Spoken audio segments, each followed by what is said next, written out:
Ассаламуалейкум ардақты ағайын, дәл қазіргі уақытта сіз бен біз Құдай тағала парыз еткен таң атқаннан кеш батқанға дейін тамақтан тыйылып, ораза ұстап жүрміз. Бүгінгі видеода ашығу кезінде денеде қандай өзгерістер орын алады, сонымен қатар оразаның денсаулыққа пайдасы туралы сөз қозғаймыз. Ғалымдардың зерттеуі бойынша ашығу денедегі зиянды қоқыстар мен токсиндерді жояды. Оразаның бірінші кезеңінде денеде қант мөлшері азайып, қан қысымы төмендейді. Денеде тазарту процесі жүріп жататын бұл кезеңде адамның басы айналып қарны ашуы мүмкін.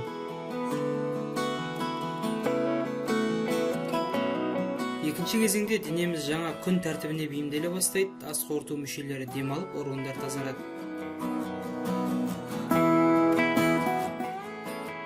Келесі кезеңде дененің барлық зақымданған клеткалары қарқынды түрде жаңарады.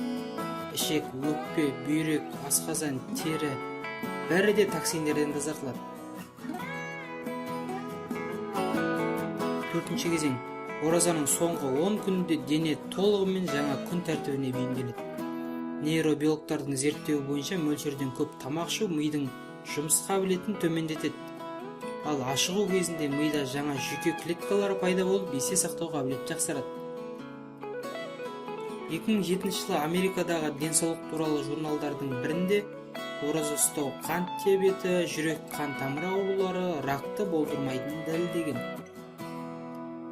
Ауыз ашқаннан кейін майлы тамақ жемеуге тырысыңыз. Ораза кезінде денемізде су мөлшері азаяды, сол үшін ауыз бекіткенше суды көп ішуге тырысыңыз. Бұл дененің құрғауын болдыртпайды. Ұстаған оразаларыңыз қабыл болсын. Ақпарат болса лайк басыңыз, каналға жазылыңыз.